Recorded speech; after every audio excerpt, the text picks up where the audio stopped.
बातमीपत्रात आता पाहूयात गल्लीपासून ते दिल्लीपर्यंतच्या ताज्या घडामोडींचा धावता आढावा। आगामी लोकसभा निवडणुकीच्या तयारीला लागलेल्या इंडिया आघाडीत नेतृत्वाच्या मुद्द्यावरून नवी चर्चा सुरू झाली आहे। विरोधी पक्षांच्या महत्त्वाच्या बैठकीत शिवसेना उद्धव बाळासाहेब ठाकरे पक्षाचे प्रमुख उद्धव ठाकरे यांनी आघाडीसमोर दोन महत्त्वाच्या मागण्या ठेवल्याची माहिती समोर आली आहे। इंडिया आघाडीने तातडीने एक सक्षम समन्वयक नियुक्त करावा आणि जनतेसमोर पंतप्रधान पदाचा चेहरा स्पष्ट करावा अशी भूमिका ठाकरे यांनी मांडल्याचं सूत्रांकडून सांगितलं जात आहे। या भूमिकेमुळे विरोधी पक्षांच्या आघाडीत नेतृत्वाच्या प्रश्नावर पुन्हा एकदा चर्चा सुरू झाली असून आगामी राजकीय रणनीतीवर त्याचे परिणाम होण्याची शक्यता व्यक्त केली जाते। 2024च्या लोकसभा निवडणुकीपूर्वी भाजप विरोधी पक्षांना एकत्र आणण्यासाठी इंडिया आघाडीची स्थापना करण्यात आली होती। काँग्रेस, तृणमूल काँग्रेस, राष्ट्रवादी काँग्रेस, शरद पवार गट, शिवसेना उद्धव ठाकरे गट, द्रमुक, समाजवादी पक्ष, आम आदमी पक्ष यांच्यासह अनेक पक्ष या आघाडीचा भाग आहेत। मात्र स्थापन होऊन अनेक महिने उलटल्यानंतरही आघाडीचा अधिकृत समन्वयक किंवा राष्ट्रीय स्तरावरील प्रमुख चेहरा निश्चित करण्यात आलेला नाही। याच मुद्द्यावर उद्धव ठाकरे यांनी बैठकीत भाष्य केल्याचं सांगितलं जात आहे। त्यांच्या मते विविध विचारसरणीचे आणि वेगवेगळ्या राज्यांमधील पक्ष एकत्र असताना त्यांच्यात समन्वय साधण्यासाठी एक प्रभावी नेतृत्व आवश्यक आहे, अन्यथा आघाडीचा संदेश जनतेपर्यंत प्रभावीपणे पोहोचवण्यात अडचणी निर्माण होऊ शकतात। राष्ट्रवादी काँग्रेसचे ज्येष्ठ नेते आणि अन्न आणि नागरी पुरवठा मंत्री छगन भुजबळ यांना राज्यसभेची उमेदवारी न मिळाल्यानंतर त्यांच्या समर्थकांमध्ये नाराजीचं वातावरण निर्माण झालंय। नाशिक जिल्ह्यातील येवला शहरात साहेब निर्णय घ्या अशा आशयाचा पोस्टर झळकल्यानं राजकीय चर्चांना उधाण आले। राज्यसभा निवडणुकीसाठी राष्ट्रवादी काँग्रेसने राजेंद्र जैन यांना उमेदवारी दिल्यानंतर भुजबळ समर्थकांमध्ये अस्वस्थता वाढल्याचं दिसून येते। अनेक दिवसांपासून भुजबळ यांचं नाव राज्यसभा उमेदवार म्हणून चर्चेत होतं। मात्र अंतिम क्षणी पक्षाने वेगळा निर्णय घेतल्यानं समर्थकांनी सार्वजनिकरित्या नाराजी व्यक्त करण्यास सुरुवात केली आहे।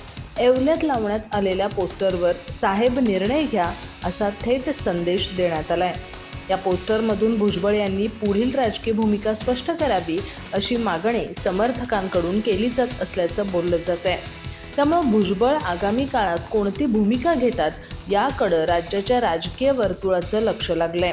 राज्यसभा उमेदवारी न मिळाल्यानंतर छगन भुजबळ यांनीही नाराजीचे संकेत देणारी प्रतिक्रिया दिली होती। अन्याय काय हे चालायचंच, आज नाहीतर उद्या, उद्या नाहीतर परवा, पण लक्षात ठेवा मी कबड्डीचा खेळाडू आहे, शतरंजचा खेळाडू नाही असं वक्तव्य त्यांनी केलं होतं। त्यांच्या या वक्तव्याची राजकीय वर्तुळात मोठी चर्चा झाली होती।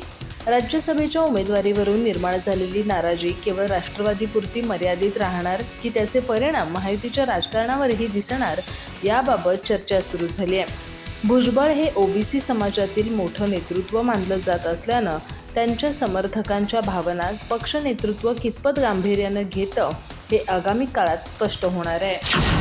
अयोध्येतील राम मंदिराच्या दानपेटीतून तब्बल 5 कोटी रुपये चोरीला गेल्याचा गंभीर आरोप शिवसेना ठाकरे गटाचे खासदार संजय राऊत यांनी केला आहे। पत्रकार परिषदेत बोलताना राऊत यांनी केंद्र सरकार आणि भारतीय जनता पक्षावर निशाणा साधत देशातील महत्त्वाच्या संस्थांवर आणि धार्मिक स्थळांच्या व्यवस्थापनावर प्रश्नचिन्ह उपस्थित केला। राम मंदिरासारख्या श्रद्धास्थानातही आर्थिक गैरव्यवहार होत असल्याचा दावा करत त्यांनी या प्रकरणाची सखोल चौकशी करण्याची मागणी केली आहे। यावेळी राऊत यांनी पंतप्रधान नरेंद्र मोदी आणि भाजपच्या कार्यपद्धतीवर टीका केली आहे। पंडित जवाहरलाल नेहरू यांनी कधीही विरोधी पक्ष फोडण्याचा प्रयत्न केला नाही, मात्र सध्याच्या सत्ताधाऱ्यांकडून विरोधकांना संपवण्याचं राजकारण सुरू असल्याचा आरोप त्यांनी केला। गेल्या 12 वर्षांमध्ये पंतप्रधान मोदी यांनी एकदाही पत्रकार परिषद घेतली नसल्याचा मुद्दा उपस्थित करत सरकारने आपल्या कारभाराचा हिशोब जनतेसमोर मांडावा अशी मागणीही राऊत यांनी केली आहे। राज्यसभा खासदार संजय राऊत यांनी भाजपचे माजी खासदार किरीट सोमय्या यांना खुलं पत्र लिहून कथित राजेश एक्सपोर्ट्स घोटाळ्याप्रकरणी भूमिका स्पष्ट करण्याचं आव्हान दिलं आहे। देशभरात गाजत असलेल्या या प्रकरणात तब्बल 15.15 लाख कोटी रुपयांचा आर्थिक गैरव्यवहाराचा आरोप होत असताना भाजप आणि केंद्र सरकार मौन का बाळगत आहे असा सवाल राऊत यांनी उपस्थित केलाय। संजय राऊत यांनी लिहिलेल्या पत्रात राजेश एक्सपोर्ट्स आणि त्यांचे प्रमोटर यांच्या विरोधात गंभीर आर्थिक अनियमिततेचे आरोप असल्याचा उल्लेख केला आहे। महसूल फसवणूक, परदेशी उपकंपन्यांमार्फत निधी हस्तांतरण, खोट्या व्यवहारांच्या नोंदी आणि मनी लॉन्ड्रिंग सारख्या बाबींची चौकशी होणं आवश्यक असल्याचं त्यांनी नमूद केलं. पत्रात राऊत यांनी LICच्या गुंतवणुकीचाही मुद्दा उपस्थित केला आहे. कंपनीच्या शेअरमधील घसरणीमुळे सामान्य गुंतवणूकदारांसह पॉलिसीधारकांच्या पैशांवर परिणाम झाल्याचा दावा त्यांनी केला. तसेच बॅटरी उत्पादनाशी संबंधित PLI योजनेअंतर्गत कंपनीला मिळालेल्या प्रकल्पाच्या पार्श्वभूमीवरही प्रश्न उपस्थित करण्यात आले आहेत. आशियातील सर्वात मोठ्या झोपडपट्ट्यांपैकी एक असलेल्या धारावीचा चेहरा-मोहरा येत्या काही वर्षात पूर्णपणे बदलणार आहे. सिंगापूर आणि हाँगकाँगमधील आधुनिक गृहनिर्माण प्रकल्पांच्या धर्तीवर धारावीचा पुनर्विकास करण्यात येणार असून हा प्रकल्प केवळ इमारती उभारण्यापुरता मर्यादित नसून धारावीकरांच्या सर्वांगीण विकासाचा आराखडा असल्याचं मुख्यमंत्री देवेंद्र फडणवीस यांनी स्पष्ट केलं. सोमवारी सह्याद्री अतिथीगृहात झालेल्या उच्चस्तरीय बैठकीत त्यांनी प्रकल्पाचा आढावा घेत महत्त्वाच्या सूचना दिल्या. मुख्यमंत्री देवेंद्र फडणवीस यांनी स्पष्ट केलं की धारावी पुनर्विकास प्रकल्प राबवताना तेथील नागरिकांचे हित, त्यांची उपजीविका आणि स्थानिक वैशिष्ट्ये यांना सर्वोच्च प्राधान्य दिलं पाहिजे. धारावी हा केवळ निवासी परिसर नसून हजारो लघु उद्योग, व्यवसाय आणि रोजगाराचं केंद्र आहे. त्यामुळे पुनर्विकासामुळे नागरिकांच्या रोजगारावर परिणाम होणार नाही याची विशेष काळजी घेण्याचे निर्देश त्यांनी दिले. धारावीचा पुनर्विकास म्हणजे फक्त उंच इमारती बांधणे नव्हे, तर तेथील लोकांचं जीवनमान उंचावणं आहे. त्यामुळे धारावीतील नागरिकच या प्रकल्पाच्या केंद्रस्थानी असले पाहिजेत, असं फडणवीस म्हणाले. धारावी पुनर्विकास प्रकल्प राज्य सरकार आणि अदानी समूहाच्या संयुक्त सहभागातून राबवला जात आहे. बैठकीदरम्यान अदानी समूहाकडून प्रकल्पाचे सविस्तर सादरीकरण करण्यात आलं.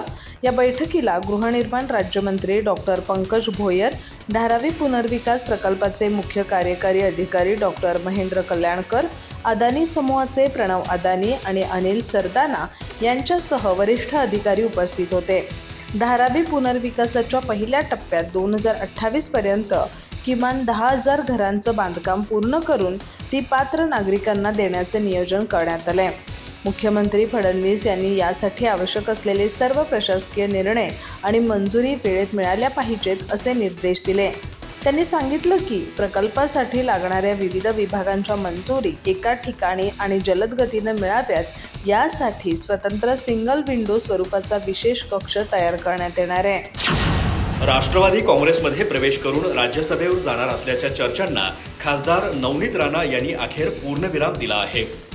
कोणत्याही पदासाठी आपली विचारधारा बदलणार नाही आणि भारतीय जनता पक्षाची निष्ठावान कार्यकर्ता म्हणूनच काम करत राहणार असल्याचं स्पष्ट करत त्यांनी पक्षांतराच्या सर्व शक्यतांना फेटाळून लावलाय. राज्यसभा उमेदवारी संदर्भातील पडद्यामागील घडामोडींवरही त्यांनी प्रथमच भाष्य केलं. सोशल मीडियावर पोस्ट करत नवनीत राणा यांनी राज्यसभा उमेदवारीबाबत सुरू असलेल्या चर्चांवर भाष्य केलं. आदरणीय सुनेत्रा पवार, उपमुख्यमंत्री अजित पवार आणि पार्थ पवार यांनी मला राज्यसभेवर पाठवण्याची इच्छा व्यक्त केली होती. मात्र त्यासाठी राष्ट्रवादी काँग्रेस पक्षात प्रवेश करण्याची अट मला मान्य नव्हती, असंही त्यांनी स्पष्ट केलं. त्यामुळे कोणत्याही परिस्थितीत पक्षांतराचा प्रश्नच उद्भवत नसल्याचं त्या म्हणाल्या. नवनीत राणा यांनी पुढे सांगितलं की मुख्यमंत्री देवेंद्र फडणवीस यांच्या सूचनेनुसार त्यांनी सुनेत्रा पवार यांची प्रत्यक्ष भेट घेत राष्ट्रवादी काँग्रेसची राज्यसभेची जागा भाजपसाठी सोडण्याची विनंती केली होती. मात्र काही कारणांमुळे ते शक्य झालं नाही. तरीही माझ्यावर विश्वास ठेवून राज्यसभेसाठी संधी देण्याचा विचार केल्याबद्दल सुनेत्रा पवार, अजित पवार आणि पार्थ पवार यांची मी ऋणी असल्याचं त्यांनी म्हटलं.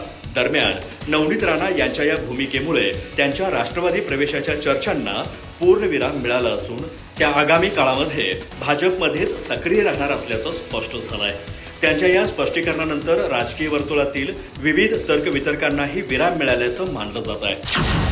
पंतप्रधान नरेंद्र मोदी यांच्या नेतृत्वाखालील केंद्र सरकारला 12 वर्ष पूर्ण झाल्याच्या पार्श्वभूमीवर भाजपचे मुख्य प्रवक्ते नवनाथ बन यांनी पत्रकार परिषद घेत विरोधकांवर जोरदार हल्लाबोल केला. विशेषतः शिवसेना पक्षाचे खासदार संजय राऊत यांनी पंतप्रधान नरेंद्र मोदी यांनी केदारनाथला जाऊन आत्मचिंतन करावं असा सल्ला दिल्यानंतर बन यांनी त्याला तीव्र प्रत्युत्तर दिलं. पत्रकार परिषदेत बोलताना नवनाथ बन म्हणाले की पंतप्रधान नरेंद्र मोदी यांचा कार्यकाळ आता पंडित जवाहरलाल नेहरू यांच्या कार्यकाळापेक्षाही अधिक झालाय. देशाच्या विकासासाठी त्यांनी गेल्या 12 वर्षात ऐतिहासिक कामगिरी केली आहे.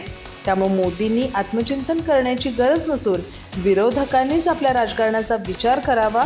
संजय राऊत यांच्या वक्तव्याचा समाचार घेताना बन यांनी अत्यंत आक्रमक शब्दात टीका केली. पंतप्रधान मोदी आणि त्यांचे सहकारी केदारनाथचा आदर करतात, तिथं जाऊन आत्मचिंतनही करतात. पण संजय राऊतांना केदारनाथ आवडणार नाही. त्यांनी औरंगजेबाच्या कबरीवर जाऊन आत्मचिंतन करावं. कारण गेल्या काही वर्षात विरोधकांनी औरंगजेबाच्या मुद्द्यावर जी भूमिका घेतली त्यातून त्यांची मानसिकता दिसून येते असा आरोप त्यांनी केला. मोदी सरकारच्या कामगिरीचा उल्लेख करताना बन म्हणाले की कलम 370 हटवणे, तिहेरी तलाक विरोधी कायदा करणं आणि अयोध्येत राम मंदिर उभारणं हे निर्णय देशाच्या इतिहासातील महत्त्वाचे टप्पे ठरलेत. हजारो वर्षापासून अनेक हिंदू नागरिक ज्या राम मंदिराचे स्वप्न पाहत होते ते पूर्ण करण्याचं काम नरेंद्र मोदी यांच्या नेतृत्वाखाली झालं असं ते म्हणाले. संजय राऊत यांच्या पत्रकार परिषदांवरही बन यांनी टीका केली. राऊत गेली अनेक वर्ष दररोज पत्रकार परिषद घेत आहेत, पण त्यांनी महाराष्ट्रासाठी किंवा देशासाठी नेमकं काय केलं हे जनतेला सांगावं. फक्त आरोप करणं आणि वायफळ वक्तव्य करणं या पलीकडे त्यांची भूमिका दिसत नाही असा टोला त्यांनी लगावला. पंतप्रधान नरेंद्र मोदी यांनी पंडित जवाहरलाल नेहरू यांच्या दीर्घ पंतप्रधान पदाच्या कार्यकाळाची बरोबरी केली असली तरी ते नेहरूंची वैचारिक उंची कधीही गाठू शकत नाहीत.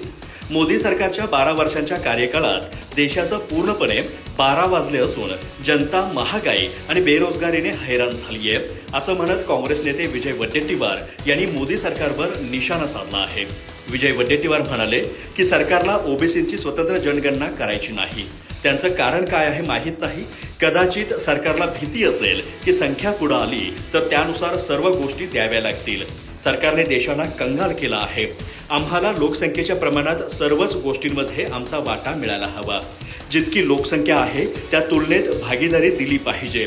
यासाठी जनगणना केली पाहिजे. आम्ही काय सरकारच्या बापाचे बांधलेले आहोत काय? आमचा ओबीसींचा कॉलम ठेवला तरच आम्ही सहकार्य करू.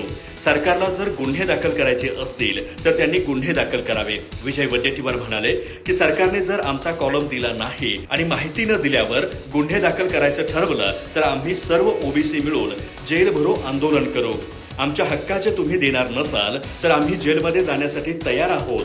विजय वडेट्टीवार म्हणाले की जनगणनेमध्ये ओबीसीचा कॉलम नाही. जनगणनेची पहिली फेरी ही संपत आली आहे. दुसऱ्या फेरीमध्ये आम्ही ओबीसीचा कॉलम ऍड करणार असं सरकार सांगितलं जात आहे. मात्र मोदी सरकार हे काही करणार नाही.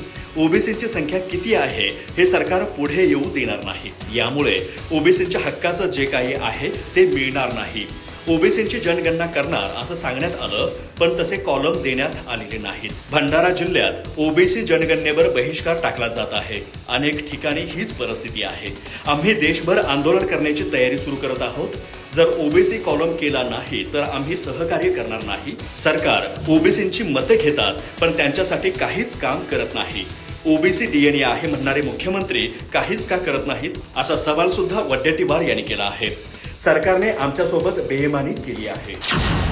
मंगळवारी कोल्हापुरात हजारो शेतकरी, महिला आणि विविध संघटनांच्या कार्यकर्त्यांनी जिल्हाधिकारी कार्यालयावर विराट मोर्चा काढत प्रकल्पाला तीव्र विरोध दर्शवला. आंदोलनात सहभागी झालेल्या महिलांनी आमचे रक्त सांडलं तरी चालेल पण शक्तीपीठ महामार्ग होऊ देणार नाही असा आक्रमक निर्धार व्यक्त केला. मोर्चात काँग्रेस नेते सतेज पाटील, शेतकरी नेते राजू शेट्टी तसंच छत्रपती शाहू महाराज सहभागी झाल्यानं आंदोलनाला मोठं राजकीय आणि सामाजिक बळ मिळालं. मोर्चात ग्रामीण भागातील महिलांची मोठी उपस्थिती होती.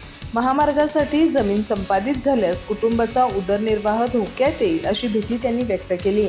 आंदोलनात सहभागी महिलांनी सांगितलं की शेती हीच आमची उपजीविका आहे. जमीन गेल्यानंतर मुलाबाळांचं शिक्षण, विवाह आणि भविष्यातील आर्थिक सुरक्षितता धोक्यात येणार आहे. त्यामुळे कोणत्याही परिस्थितीत हा प्रकल्प स्वीकारला जाणार नाही. मोर्चा दरम्यान बोलताना सतेज पाटील यांनी सरकारवर जोरदार टीका केली. शेतकरी आणि स्थानिक नागरिकांना नको असलेला प्रकल्प जबरदस्तीने राबवू नये असं ते म्हणाले. त्यांच्या मते आधीच नागपूर रत्नागिरी मार्गासारखे पर्याय उपलब्ध असताना नव्या महामार्गाची गरज काय हा प्रश्न सरकारने स्पष्ट करावा. कोल्हापूर आणि सांगली जिल्ह्यातील हजारो अल्पभूधारक शेतकरी या प्रकल्पामुळे भूमिहीन होण्याचा धोका असल्याचा दावा त्यांनी केला. अधिक माहिती आणि ताज्या घडामोडींसाठी आजच आमचे चॅनल सबस्क्राईब करा.